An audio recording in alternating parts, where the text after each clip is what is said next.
इन खबर चैनल को सब्सक्राइब करें और बेल आइकन दबाना ना भूलें। हाय, आप देख रहे हैं इंडिया न्यूज़ इन खबर और मैं हूं विष्णु शर्मा। खबर है एक लेटर जो आरएसएस के मुख्यालय से जारी हुआ और उस पर साइन है नीचे भैया जी जोशी के।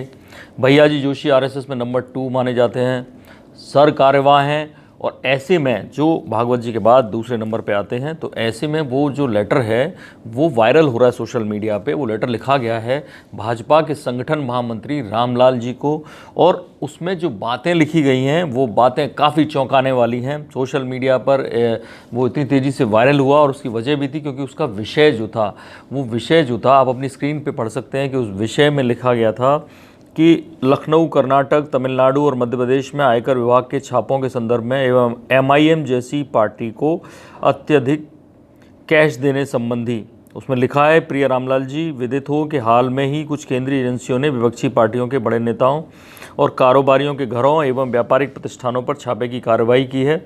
प्रशासनिक दृष्टि से सभी एजेंसियों को स्वतंत्र कार्य करने की छूट है, परंतु चुनाव के समय ऐसी कार्रवाई राजनीतिक रूप से आकलन करने के बाद ही की जानी चाहिए।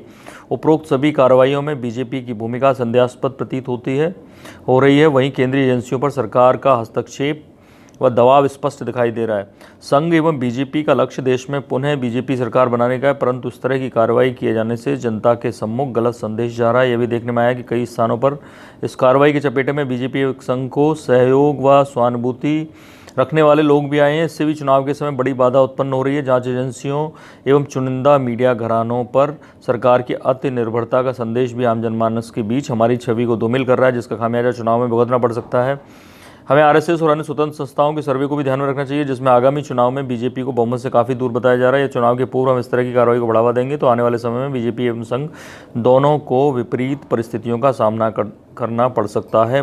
और ब्रैकेट में लिखा है, माननीय सरसंघचालक महोदय की मंशा के अनुसार। अगर आपने ध्यान से देखा हुआ इस लेटर को तो बिल्कुल इसी तरह के लेटर, मतलब जो लेटर पैड था आरएसएस का होता है उसी तरह का लेटर पैड, बाकायदा उसमें सारे एड्रेस का जो भी लोगो है वो ऑफिस का एड्रेस सब कॉपी किए गए हैं, उनका कलर कॉपी किया गया है और जो विषय है वो अपने आप में संदेह उत्पन्न करता है। मैं आपको बता दूं कि लेटर की भाषा भी बिल्कुल शुद्ध हिंदी उसी तरह की है, क्लिष्ट हिंदी, जिस तरह के आरएसएस के कोई प्रेस रिलीज आती है।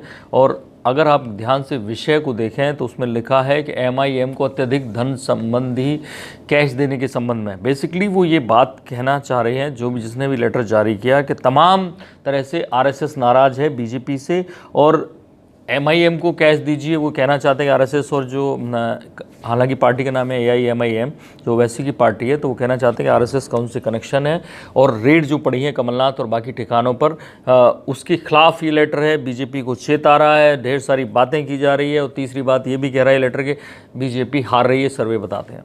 तो ऐसे में काफ़ी दिलचस्प लगा, लोग चौंके भी कि इस तरह का लेटर आरएसएस कैसे जारी कर सकती है। आरएसएस नॉर्मली कभी इस तरह के लेटर नहीं लिखती। उन्हें अगर संगठन महामंत्री रामलाल से बात करनी होगी तो वो खुद बात कर लेंगे। तो हमने इसकी पड़ताल की कि आखिर ये लेटर वाकई में भैया जी जोशी ने लिखा है। तो ये चेक करते करते हम अभी इसको जांच रहे थे अलग अलग जगहों पे, तो हम गए वॉल पर, जो नरेंद्र कुमार हैं अखिल भारतीय सह प्रचार प्रमुख आरएसएस के, उनकी वॉल पर इस लेटर का खंडन है। वो आप पढ़ सकते हैं अपनी स्क्रीन पर, मैं वो पढ़ के आपको सुना देता हूँ। सोशल मीडिया में आयकर विभाग के छापों के संदर्भ में राष्ट्रीय स्वयंसेवक संघ के सर कार्यवाह माननीय भैया जी जोशी के नाम से जो पत्र प्रसारित हो रहा है भ्रम फैलाने के हेतु से जारी किया गया, सत्य से परे और आधारहीन है।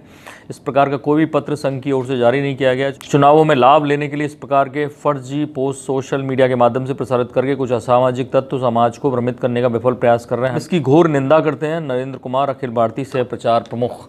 तो ये क्लियर हो गया है कि चुनावों में लाभ लेने के लिए, क्योंकि चुनावों से पहले कांग्रेस के नेताओं के यहाँ रेड पड़ी तो जाहिर था कि उनके कुछ समर्थक ऐसा कुछ करेंगे कि रेड से बीजेपी से संघ नाराज़ है और ये बात इस फर्जी लेटर के जरिए फैलाएगी। और संघ ने उसमें क्लियर कर दिया है कि इस तरह का लेटर उनके यहाँ से कोई जारी नहीं हुआ है और जो संघ के लोग बताते हैं कि इस तरह का कोई भी लिखित निर्देश वो बीजेपी को नहीं देते हैं। जो उन्हें बात रखनी होती है बीजेपी से सीधा सीधा करते हैं। तो ये बात क्लियर हो गई है कि लेटर फर्जी था और इस तरह के तमाम लेटर, वीडियो, फोटो आपको अगर मिलते हैं तो हमारे कमेंट बॉक्स में चिपकाएं, हम उनकी सच्चाई पता करेंगे और आपको बताएंगे। देखते रहिए इंडिया न्यूज़, सब्सक्राइब करें इन खबर। थैंक यू, नमस्कार।